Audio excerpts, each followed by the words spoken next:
Real talk though, like brother to brother, teaching white privilege does not inherently mean black people are less. Factually incorrect, right? So what is white privilege? White privilege is the idea of white people may have benefits that fall in a societal structure. Because they are white, they have advantages, such as, for example, if you send out a resume and you make one name a white name and the other name the classic. What's the white name? The white name was John, for example, right? I know black Johns. Okay, no, hear me out, let me finish, okay? We did a study, I didn't do this study, but we did a study where basically it was sent out 2 different resumes, they were the exact same. Okay. Right? One was given a classic white name, the other was given the name Jamal. Okay. The white name got 2 times more callbacks. And right? I disagree with what you're saying.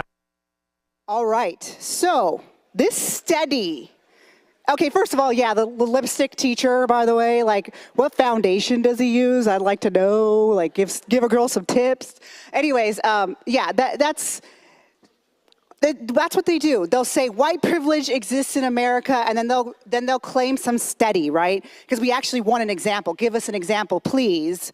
Because actually Asians and Indians, like Indians from India, are making far more money than on average than white people in this country. So please give us some examples of this white privilege, right? And he named this study, Jamal and Lakeisha, their names get discriminated more than Emily and Greg. Here's another headline, job applicants with black names still less likely to get interviews. And you hear this and they're like, I have a black name, so I'm not gonna get hired. And people are like, right? So they hear this, it's all emotional, it's all like to invoke emotion, to make people feel upset, and he's allowed to say this on a Vice debate that gets millions of views, and he actually misquotes the study, which we're gonna go into. So I took the time to actually look up this study. It was done by UC Berkeley, so first of all, red flag number 1, right?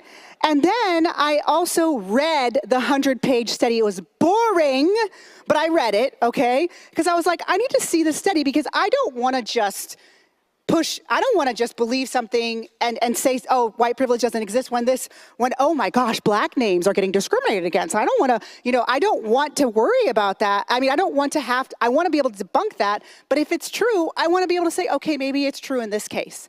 Well, it's not true. And because I saw so many problems with this study. All right, so I'm gonna go into some of the problems. First, they used North Carolina arrest records to get the black names. So you know how my Phil is in the clip, who's the guy with dreadlocks, holding it down for the conservatives? And he's like, what's a black name? Like, I know black Johns, right? So they're already stereotyping what a black name even is, okay? I have a friend, her name's Kiana Jackson. Well, that was her original name before she got married, Kiana Jackson, and people thought she was black, but she's white, right? And so first of all, that's really stupid already in and of itself, to say that there's a black name and a white name, okay? So they used North Carolina arrest records to get the black names. They didn't even use average black names.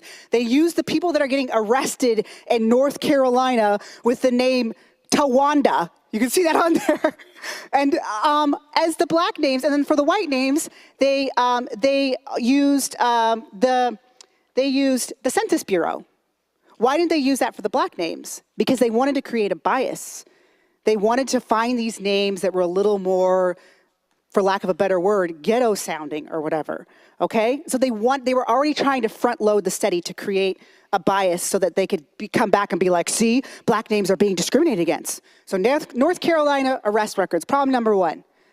Problem number 2, they sent out 83,000 applications for this study, and about 20% got callbacks. So what they did is they sent out applications that had white names and black names, again, quotations, right? Because that's already stupid in and of itself. And you know how he said, it's 2 times more likely, right? No, he had it wrong. It was actually 2%. 2%. That is a very minuscule amount. And it was only 23 out of the 106 businesses that they sent applications to, okay? So already most of the businesses had no problems, but 23 of them did, okay? And it was how much? 2%, okay? And then the most discriminated against, this is this chart, you can look at it, and on the left it says the two columns are black names, the two columns on the right are white names, and you look at that, oh wow, look, white names are more discriminated against. Well, they skewed this. Look at the percentages on the side, 0.0, 0.1, 0.2. If you saw this done to size, if you guys are a math person, a statistics person, this would look very insignificant, but they skewed it so it looks like, ooh, it's so different. And actually, the most discriminated against name was a white name, and it was the name Jeffrey. Is anyone named Jeffrey in here? Okay, you guys are lucky. There's no Jeffreys. You won't be discriminated against. It was considered a white name, right? And the two most popular names that got the most callbacks, which was still not that much, it was about 23%, was Misty and Heather. Any Misties and Heathers in here? Wow, you guys are not from the 80s and 90s, because those were like really popular names back then. Yeah, so those names were the most callback names. Okay, let's go a little bit further. The 23 firms that discriminated were car sales industry and clothing stores. They did not name the brands, okay?